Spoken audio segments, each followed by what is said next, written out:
నమస్కారం city news కి స్వాగతం. నాటి వార్తలోని ముఖ్యాంశాలు.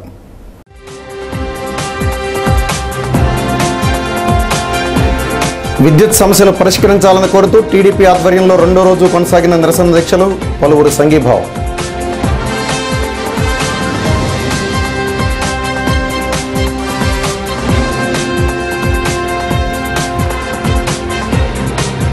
జంగారెడ్డిగూడెం రెవెన్యూ సదస్సులో వెల్లువెత్తిన భూ సమస్యలు, పరిష్కారానికి కృషి చేస్తానన్న తహసీల్దార్ శ్రీనివాస్.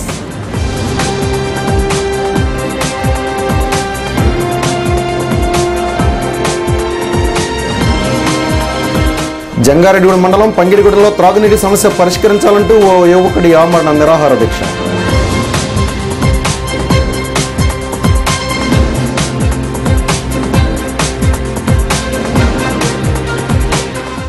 ఆధార్ కార్డుల అప్లికేషన్స్ తీసుకున్న వెంటనే వివరాలు నమోదు చేయించుకోవాలంటున్న తహసీల్దార్.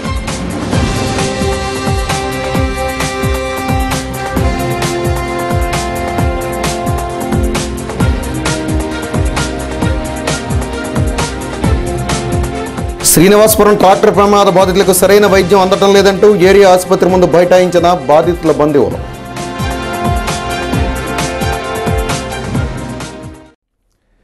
జంగారెడ్డిగూడెంలోని కాకర్ల కాంప్లెక్స్ సెంటర్లో తెలుగుదేశం పార్టీ ఆధ్వర్యంలో విద్యుత్ సమస్యలను పరిష్కరించాలని కోరుతూ టీడీపీ ఎమ్మెల్యేలు చేస్తున్న నిరాహార దీక్షలకు మద్దతుగా చేపట్టిన నిరాహార దీక్షలు రెండవ రోజుకు చేరుకున్నాయి.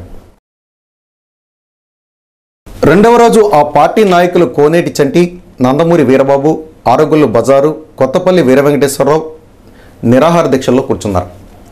తెలుగుదేశం పార్టీ ప్రముఖ నాయకులు శిబిరాన్ని సందర్శించి వెంటనే రైతులకు మెరుగైన విద్యుత్ పంపిణీ చేయాలని, విద్యుత్ సమస్యలను తీర్చాలని డిమాండ్ చేశారు.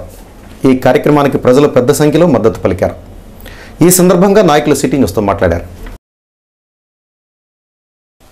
ఈ రైతు వ్యతిరేక ప్రభుత్వాన్ని ఈ రాష్ట్ర ప్రజలు తరిమి కొట్టే రోజు తొందరలోనే ఉందని, అలాగే రాష్ట్ర వ్యాప్తంగా సుమారు 30 మంది శాసనసభ్యులు ఆమరణ నిరాహార దీక్ష చేస్తే చీమ కుట్టినట్టయినా లేని ఈ ప్రభుత్వాన్ని ఏమనాలో తెలియని పరిస్థితిలో ఈ రాష్ట్ర ప్రజలు ఎప్పుడు తరిమి కొడతామని వేచి చూస్తున్నారు.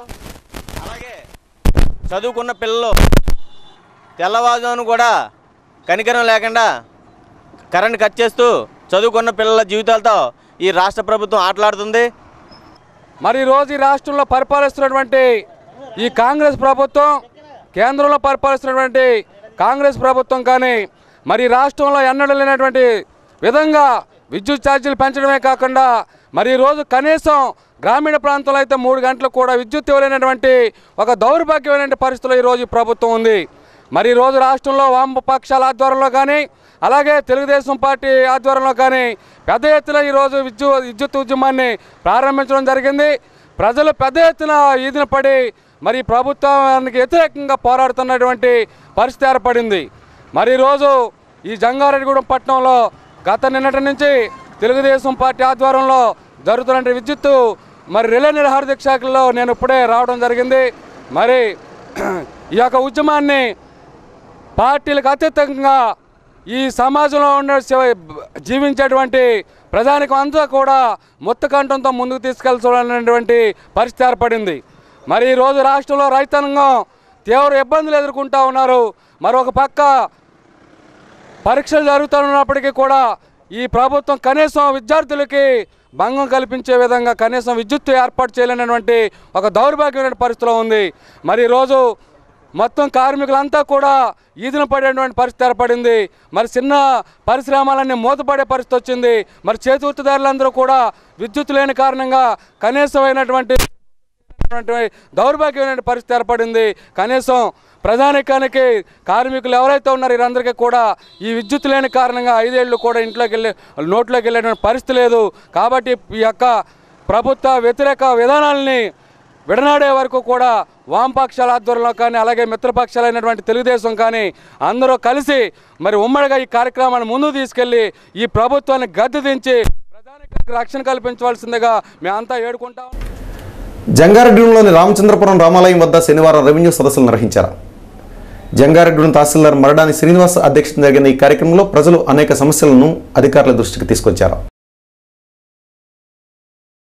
ఆ ప్రాంతానికి చెందిన పాకనాటికుంట చెరువు ఆక్రమణలకు గురవుతోందని, అదే ప్రాంతానికి చెందిన ఒక వ్యక్తి ఆక్రమించి ఇతరులకు మారకం చేస్తున్నాడని గ్రామస్తులు తహసీల్దార్కు విన్నవించారు. దీనిపై విచారణ చేపడతానని తహసీల్దార్ తెలియజేశారు. బొబ్బర వెంకటరత్నానికి చెందిన 4 ఎకరాల 42 సెంట్లు వయోలేషన్ జరిగినట్లు తన నోటీసుకు వచ్చిందని, దీనిపై కూడా సమగ్ర విచారణ జరిపిస్తామని అన్నారు. ఈ కార్యక్రమంలో RI Uday Kumar, DT Rajeswararao, surveyor Kasi Viswanatham, VRO Maqbul, Dattu, Jaggarao తదితరులు పాల్గొన్నారు. జంగారెడ్డిగూడెం శివారు రామచంద్రాపురంలో రెవెన్యూ సదస్సులు నిర్వహిస్తున్నామండి. దీనికి ప్రజలు వచ్చి వారి యొక్క సమస్యల గురించి చెప్పారు. అలాగే ఈ రెవెన్యూ సదస్సుల యొక్క ఆవశ్యకత కూడా వారికి అందరికీ గ్రామస్తులందరికీ వివరించి చెప్పడమైంది. ఇందులో భాగంగా ఈ గ్రామంలో ఉన్నటువంటి పాకనాటికుంట చెరువు ఆక్రమణలకు గురవుతుందని ప్రత్యేకంగా ఒక ఆసామి దీన్ని లేవలింగ్ చేసి మిగతా బయట వ్యక్తులకి అమ్ముతున్నారని మా దృష్టికి వచ్చింది. దాని మీద రిజిస్ట్రేషన్స్ అవి క్యాన్సిలేషన్ చేయడానికి జిల్లా కలెక్టర్ వారి వాళ్ళకి నివేదిక పంపి ఇక్కడి నుంచి ఆ చెరువుల్లో ఆక్రమణలు జరగకుండా ఉండటానికి తగు చర్యలు తీసుకోవడం జరుగుతుంది. అలాగే పీఓటీ కింద వైలేషన్ అయినటువంటి ఒక అప్లికేషను బొబ్బర వెంకటరత్నం గారిది ఒక అప్లికేషను 4 ఎకరాల 42 సెంట్లుకి వైలేషన్ జరిగిందని ఒక అప్లికేషన్ వచ్చింది. అలాగే పట్టాదార పాస్బుక్లో మార్పులు జరగాలని 2 అప్లికేషన్లు వచ్చినాయి. ఇంకా వచ్చి ప్రజలు వారి యొక్క గ్రీవెన్స్ తెలియజేస్తున్నారు. దాని ప్రకారంగా చర్యలు తీసుకుంటారు. జంగారెడ్డిగూడెం మండలం పంగిడిగూడెం గ్రామంలోని కొత్తపేటలో త్రాగునీరు లేక ప్రజలు అల్లాడుతున్నా అధికారులు పట్టించుకోవడం లేదంటూ అదే గ్రామానికి చెందిన లింగాల సత్యనారాయణ శనివారం ఆమరణ నిరాహార దీక్ష చేపట్టారు. 3 సంవత్సరాల క్రితం ఇదే ప్రాంతంలో జీవనధార పథకంలో 40,000 లీటర్ల సామర్థ్యం గల వాటర్ ట్యాంకును నిర్మించారని, దానికి బోరు కరెంటు ఉన్నప్పటికీ పైప్ లైన్స్ వేయని కారణంగా నిరుపయోగంగా ఉన్నాయని అధికారులు ఎంతమందికి చెప్పినా పట్టించుకోవడం లేదని ఆవేదన వ్యక్తం చేశారు. నీటి సమస్య పరిష్కరించేదాకా తాను దీక్ష విరమించేది లేదన్నారు. తన దీక్షకు గ్రామస్తులు, TDP, Congress, CPI, CPM party నాయకులు, రైతులు, విద్యార్థులు మద్దతు తెలిపారన్నారు. దీక్షా శిబిరాన్ని టీడీపీ మండల అధ్యక్షులు దల్లి కృష్ణారెడ్డి, జిల్లా టీడీపీ అధికార ప్రతినిధి బొబ్బర రాజ్పాల్ కుమార్, మండల టీడీపీ ఎస్సీసీఎల్ అధ్యక్షులు చదలవాడ నాగేశ్వరరావు, పంగిడిగూడెం గ్రామ టీడీపీ అధ్యక్షులు చాపర్ల కోదండరాము సందర్శించారు. ఈ సందర్భంగా వారు సిటీ న్యూస్తో మాట్లాడారు.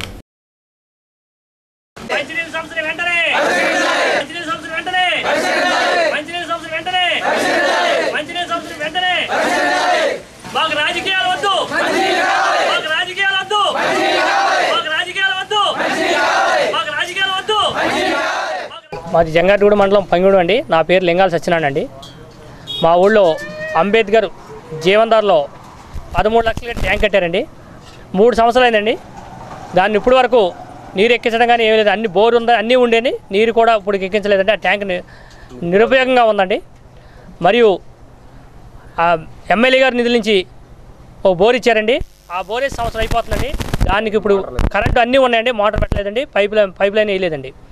దీని దృష్టిని ఎంఈ గారు స్పెషల్ ఆఫీసర్ అండి. మాకు ఎంఈ గారి దృష్టికి తీసుకెళ్ళామండి, సెక్రటరీ గారి దృష్టికి తీసుకెళ్ళామండి, చాలాసార్లు తీసుకెళ్ళామండి.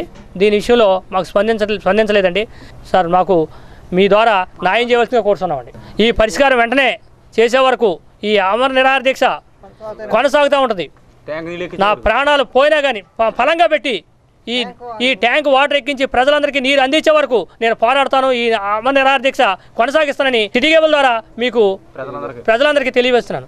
ఈరోజు పంగిడిగూడెం గ్రామంలో మంచినీటి కొరత గురించి అంబేద్కర్ సుజల ద్వారా ఏర్పాటు చేసిన ట్యాంకు ఇప్పటి వరకు దాని ద్వారా వాటర్ ఇవ్వడం కానీ పైప్ లైన్లు వేయడం కానీ జరగకపోవడం వల్ల ఇక్కడ స్థానిక నాయకులు ఆమరణ నిరాహార దీక్ష శిబిరం ఏర్పాటు చేశారు. దాన్ని సందర్శించడానికి మేము ఇక్కడికి వచ్చాం. వచ్చిన వెంటనే ఇక్కడ స్పెషల్ ఆఫీసర్ గారిని మేము ఫోన్ ద్వారా సంప్రదించడం జరిగింది.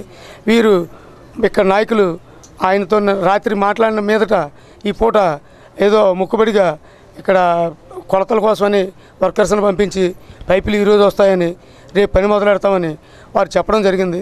అయితే దాని మీదట మేము నిరాహార దీక్ష చేస్తున్న వారిని సంప్రదించగా వారు ఇక్కడికి వచ్చి ఈ పనులు చేయించి మోటార్ ద్వారా పైప్ లైన్ల ద్వారా మా ప్రజలకు నీరు ఇస్తే మేము ఈ దీక్ష విరమిస్తామని చెప్పగా మేము వారికి మీరు తక్షణం రావాలని చెప్పడం జరిగింది.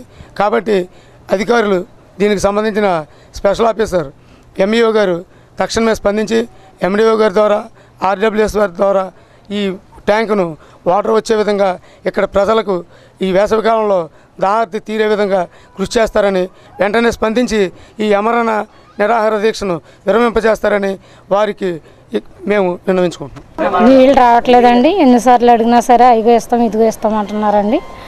ఇప్పుడు రావట్లేదండి. కింద నీళ్లు కూడా చాలక గూతులు తీసుకొని తోడుకొని పోసుకుంటామండి. పొలాలు వెళ్ళి వచ్చేటప్పుడు మంచినీళ్ళు కూడా ఉండలేదండి. ఆ పక్కనే కమ్మూరు, సముద్రూరు, మానూరు లోపలికి వెళ్ళి తెచ్చుకుంటున్నామండి. మరి అక్కడ పక్కన ట్యాంక్ ఉంది, ఇంటికి మాకు ఎంతో దూరం కాదండి, 2 బజార్లు ఆడడం. అయినా సరే వాటర్ సరిపడగా ఇవ్వట్లేదండి. ఎప్పుడు అడిగినా ఇస్తాం అంటున్నారే తప్ప కానీ అధికారులు ఎవరు మమ్మల్ని పట్టించుకున్న వారు లేరు. ట్యాంక్ కనెక్షన్ కూడా ఇవ్వట్లేదండి. మరి ట్యాంక్ కూడా కొత్త ట్యాంక్ ఖాళీగానే ఉంటుందండి. మరి ఎందుకనో అధికారులు మరి మమ్మల్ని పట్టించుకోకపోతే మరి మేము ఏం తాగుతాము? వచ్చేది వేసవకాలం అండి. ట్యాంక్ కట్టి 3 సంవత్సరాలు అయిపోయిందండి. అదిగో ఇస్తాం అంటున్నారండి. మొన్న కూడా వచ్చి చూసుకున్నారండి, అయినా సరే ఎవరు పట్టించుకుంటలేదండి. మరి దాని గురించి మేము సిటీ న్యూస్ ద్వారా అందరికీ తెలియజేయటున్నామండి. జంగారెడ్డి మండలం శ్రీనివాసపురంలో శనివారం జరిగిన రోడ్డు ప్రమాద క్షతగాత్రులకు సరైన వైద్యం అందటం లేదని శ్రీనివాసపురం, మైసన్నగూడెం గ్రామాలకు చెందిన బాధితుల బంధువులు శనివారం 100 పడకల ఆసుపత్రి ముందు ఆందోళన నిర్వహించారు. ఈ కార్యక్రమంలో క్షతగాత్రుల బంధువులు, మైసన్నగూడెం మాజీ సర్పంచ్ చెదలవాడ నాగేశ్వరరావు, తగరం అశోక్ తదితరులు ఆసుపత్రి ఆవరణలో ఆందోళన నిర్వహించారు. ఎస్ఐ నాగేశ్వర నాయక్ సంఘటనా స్థలానికి చేరుకుని ఆసుపత్రి ఆవరణలో ఆందోళన నిర్వహించడం, పేషెంట్లను ఇబ్బంది పెట్టడం కరెక్ట్ కాదని ఆసుపత్రి సిబ్బందితో మాట్లాడమని చెప్పారు. ఈ సందర్భంగా అక్కడికి చేరుకున్న బొబ్బర రాజ్పాల్ కుమార్ మాట్లాడుతూ బాధితులకు తక్షణమే మెరుగైన వైద్య సేవలు అందించాలని సిటీ న్యూస్ ద్వారా కోరారు.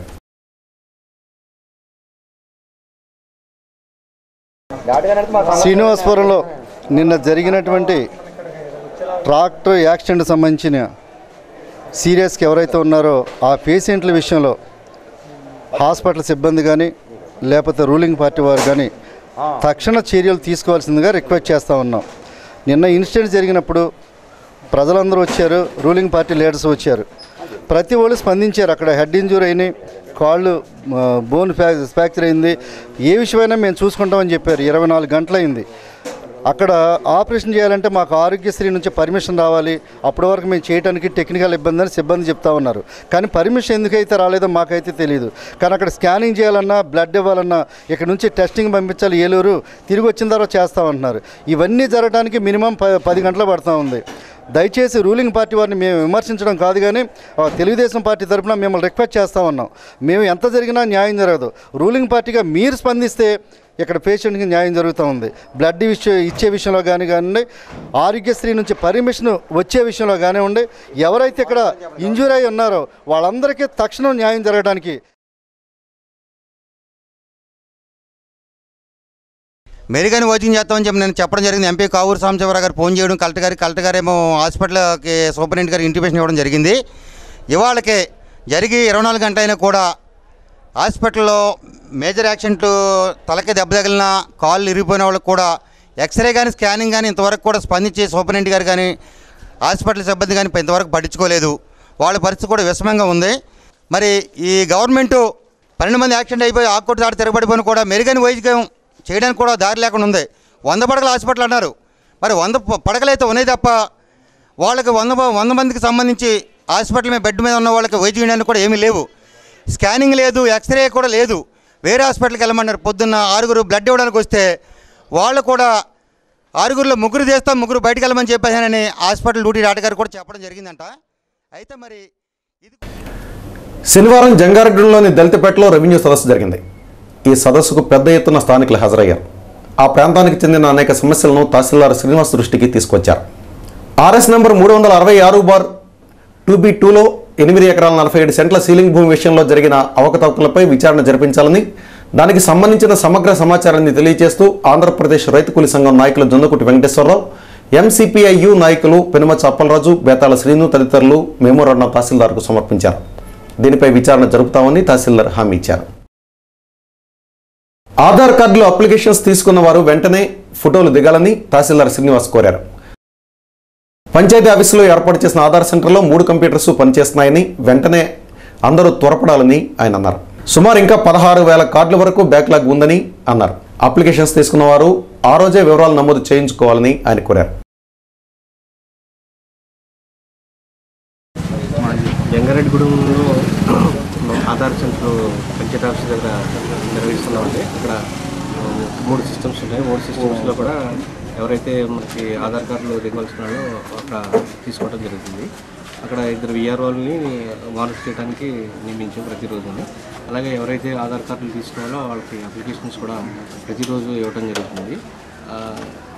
దాని ప్రకారంగా కొంతమంది అప్లికేషన్ తీసుకున్న వాళ్ళు ప్రతిరోజు ఏ రోజు ఇచ్చిన వాళ్ళు ఆ రోజు తీసుకోవడం వల్ల అక్కడ కొంచెం ఇంకా రావాల్సిన కూడా ఎక్కువ మంది తీసుకోవాల్సిన కూడా వచ్చి ఎక్కువ రావడం జరుగుతుంది. దాన్ని వాటర్ చేస్తాం. ప్రజలకి విజ్ఞప్తి చేసేది అంటే మీకు ఇచ్చినటువంటి దరఖాస్తులు ఎవరైతే ఇచ్చామో వాళ్ళందరూ వచ్చి ఈ రోజైతే ఆ రోజుని లేకపోతే నెక్స్ట్ డేని వచ్చి కంపల్సరీగా ఆధార్ కార్డులు మీరు తీసుకోవాల్సిందిగా కోరుతున్నాను. ఇంకా మనకి జనగణనలో సుమారు 52,390 వరకు పాపులేషన్ ఉందండి.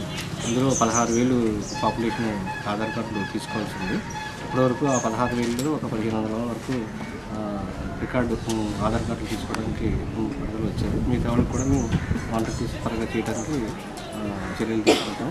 అలాగే దయచేసి సిటీకేలో కూడా దరఖాస్తులు తీసుకున్న ఎవరైతే ఏ రోజైతే ఆ రోజు ఇచ్చామో ఆ రోజు లేకపోతే మరుసటి రోజు కంపల్సరీగా వచ్చి అక్కడ ఆధార్ కార్డులు పేరుని అవి నమోదు చేయించుకోవాల్సిందే.